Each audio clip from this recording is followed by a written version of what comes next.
The story that you are about to hear is a compilation of documented true facts, featuring characters, events, or places that has played a role in shaping history. Please sit back and listen as I recite this narrative for you.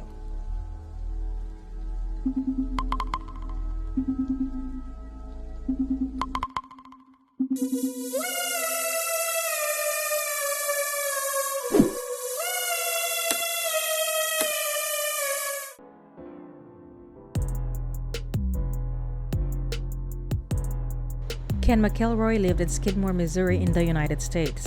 In 1981, McElroy was gunned down in broad daylight in the middle of the town's main street in front of 45 witnesses. McElroy's unsolved murder, dubbed the town bully, attracted international attention. Over the course of his life, McElroy was accused of dozens of felonies including assault, child molestation, statutory rape, arson, animal cruelty, hog and cattle rustling, and burglary. Ken Rex McElroy was born on July 1, 1934 to a poor migrant tenant farming couple, Tony and Mabel. He was the 15th of 16 children. When McElroy was a young boy, he fell from a hay wagon on his family farm, and as a result, a steel plate was implanted into his head. He eventually dropped out of school at the age of 15 and shortly was known as a delinquent throughout Skidmore. Instead of looking for a stable job, he began hunting raccoons, which in turn led to petty crimes. McElroy established himself as a castle rustler and small-time thief, but his penchant for crime would quickly grow more severe. Always armed with a gun, McElroy took whatever he wanted, whenever he wanted, and nobody dared ask questions. Over the next 2 decades, McElroy was suspected of stealing grain, gasoline, alcohol, antiques, and livestock. Although charges related to these crimes and statutory rape allegations were brought against him approximately 21 times, McElroy was never convicted. Often, witnesses changed their mind about testifying before trials began because McElroy would intimidate, stalk, and harass them. And if a case did make it to trial, a juror might open the mailbox to find a rattlesnake. McElroy was a physically intimidating man standing at more than 6 feet and weighed 270 pounds. He had thick black eyebrows and bushy sideburns. Heavy lids veiled cold steel blue eyes, making them look like half moons. McElroy had 4 wives and more than 10 children. His last wife, whom he met when she was 12 years old and in 8th grade, became pregnant when she was 14. She dropped out of school in the 9th grade and went to live with McElroy and his then wife, Alice, whom he divorced to marry Trena in order to escape the statutory rape charges.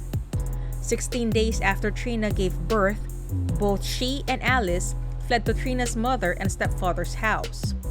According to court records, McElroy tracked them down and brought them back. He then returned to Trena's parents' home when they were away and shot the family dog and burned the house down. In June 1973, McElroy was indicted for arson, assault, and statutory rape. He was arrested, booked, arraigned, and eventually released on $2,500 bail. Both McLeod and her child were placed in foster care. On July 1976, McElroy shot Skidmore farmer Romaine Henry twice with a shotgun after Henry confronted McElroy for shooting weapons on his property. McElroy was charged with assault with intent to kill. Despite Henry's own word in the case, McElroy vehemently denied being at the scene. As the case dragged on without a court date, Henry claimed that McElroy parked outside his home at least 100 times. During trial, Henry's own petty criminal conviction was discovered from 30 years before. Between this and an alibi, McElroy was able to rustle up. The town bully was once again acquitted. In 1981, McElroy's mean streak went beyond bullying and violence to attempted murder. The attack concerned a local grocer, 70-year-old Ernest Bowenkamp, and a piece of candy.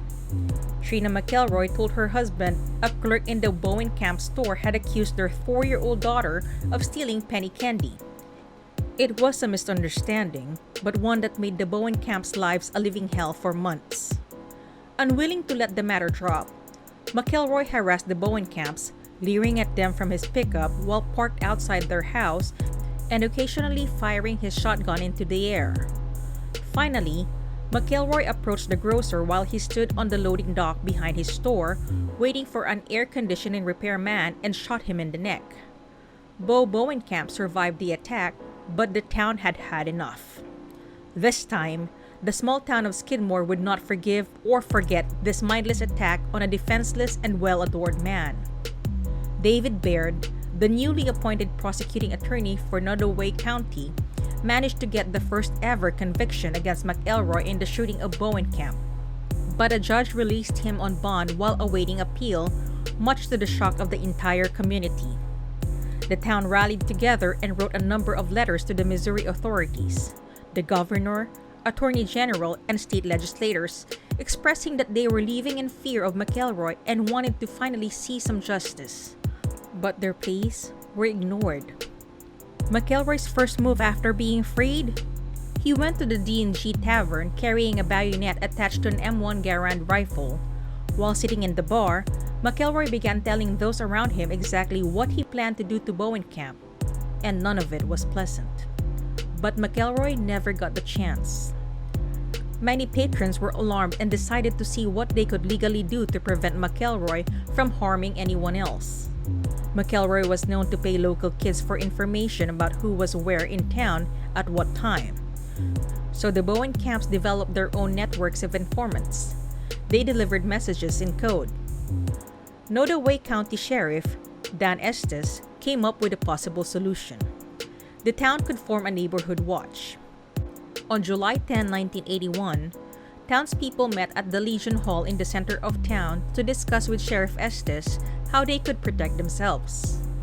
Later that same day, McElroy and his wife Trena drove into town in his pickup and returned to the D&G Tavern. Soon, word trickled over to Legion Hall. McElroy had arrived. Although the sheriff attempted to dissuade citizens from directly confronting McElroy, a large group filtered over to the bar. McElroy leisurely finished his drink even as the bar filled up around him. Despite the baleful stares of his neighbors, McElroy purchased a six-pack and casually left the bar.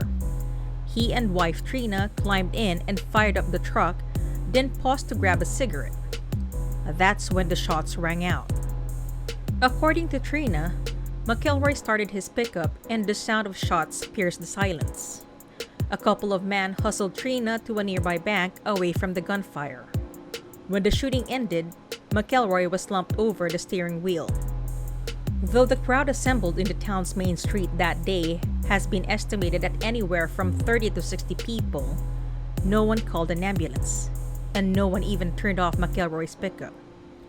Once the shots subsided, the crowd simply walked away. McElroy was hit twice by bullets from two different guns, and there's reason to believe more bullets were fired that missed their target. Investigators found shell casings from two weapons, a .22 caliber Magnum rifle and an 8mm Mauser, a German World War I era long-range rifle. The guns were never recovered. An investigation uncovered that McElroy had been shot by two separate people, one who had been positioned behind the truck while the other was positioned a half block in front of the truck. In spite of a massive investigation by both local and federal authorities and media attention from all over the country, not one person in Skidmore ever confessed to the killing or implicated anyone else. Numerous witnesses were questioned, and every one of them said that they never saw who fired the shots. Investigators dug and dug, but Skidmore residents maintained their silence. McElroy was buried at Memorial Park Cemetery in St. Joseph, Missouri. Trena claimed she knew who one of the shooters was, but with nobody to corroborate her claims, he couldn't be indicted. 3 years later, McElroy's wife filed a $6 million wrongful death suit against the town, the county, and several other individuals, including a local rancher named Del Clement, who Trena identified as one of the shooters. The suit was settled out of court for $17,600 without anyone admitting to any wrongdoing. Trena McElroy remarried and had a fairly normal life, refusing interviews after she left Skidmore. She died in 2012.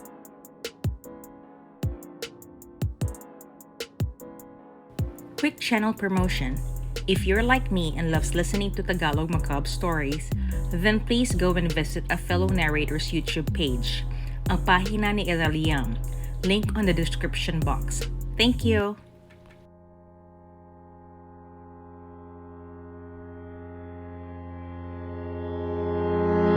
Hey everyone! I just wanted to express how grateful I am that you took the time to listen to my narration. Hopefully you enjoyed it. I am Twysted Mind and please enjoy the rest of your day. Salamat!